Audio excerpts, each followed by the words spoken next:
कहानी की शुरुआत होती है अमेरिका के एक बेहद ठंडे इलाके में, एकदम सुनसान बर्फीली जमीन पर। सर्दियों का वक्त है तो पूरा इलाका बर्फ से ढका हुआ था। एक जवान लड़की लड़खड़ाते हुए भाग रही थी। उसकी सांस फूल रही थी, आंखों में डर था। थोड़ी देर के लिए उसने रुकने का सोचा, लेकिन फिर खुद को मजबूर किया कि नहीं, भागते रहना है। अगले दिन हम हॉक-आई मतलब कोरी लैम्बर्ट को देखते हैं। वो एक शिकारी है जिसकी नजर पड़ी भेड़ियों के एक झुंड पर। उसने जबरदस्त निशाना लगाते हुए एक भेड़िए को मार डाला, जिसके बाद बाकी वहां से तुरंत भाग गए। आज कोरी ने वादा किया था कि वो पूरा दिन अपने बेटे के साथ बिताएगा। जैसे ही उसने केसी को बुलाया, वो पहले से ही एकदम तैयार आया। राइफल कंधे पे लटकी हुई थी उसके। इसके बाद कोरी अपने बेटे को लेकर उसके नाना नानी के घर गया। उसने अपने बेटे से कहा कि बस थोड़ी देर यहाँ पर इंतजार करो, मैं थोड़ा आसपास देख कर आता हूँ, सब सही है ना। दरअसल कोरी यहाँ पर काम से आया था। उसके ससुर ने उसे लोकेशन बताई जहाँ पर एक गाय का बछड़ा गायब हो गया था। उन्हें शक था कि इस एरिया में कोई माउंटेन लायन है जो उनकी भेड़ बकरी गायों के लिए खतरा हो सकता है, इसीलिए कोरी को बुलाया था। लेकिन जब कोरी उस माउंटेन लायन को ढूंढने निकला तो उसे बस पैरों के निशान दिखे, लेकिन ये किसी शेर के नहीं थे। जल्द ही उन कदमों का पीछा करते हुए उसे बर्फ पर खून के निशान मिले।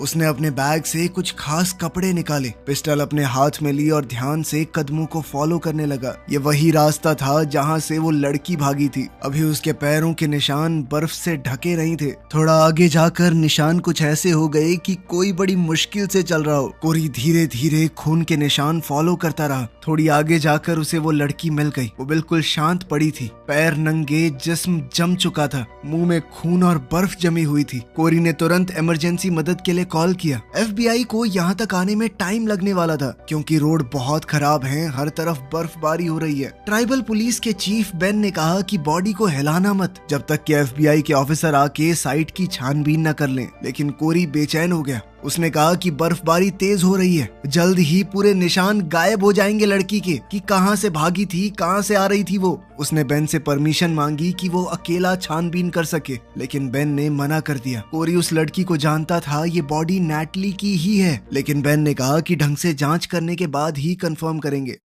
थोड़ी देर बाद एक गाड़ी वहां पर आई। कोरी उसके पास गया तो ड्राइवर सीट पर एक लड़की बैठी थी जिसने अपना नाम जेन बैनर बताया। वो यहाँ पर अकेली आई थी और ठंड के लिए तो बिल्कुल तैयार नहीं थी। उसने हल्के कपड़े पहने हुए थे, इस तरह से तो जम जाएगी। उसने बताया कि मुझे ट्रेनिंग के बीच में ही यहाँ पे भेज दिया गया। एक FBI एजेंट का ऐसे रेंटल वैन में यहाँ पर आना बेन को बहुत अजीब सा लगा। केसी की नानी ने जेन को पहनने के लिए कपड़े दिए। ये कपड़े असल में उनकी नातिन के थे। वो बहुत खुश नहीं थी जेन को ये कपड़े देकर। जेन जब बाहर आई तो उसे देखकर कोरी एक पल के लिए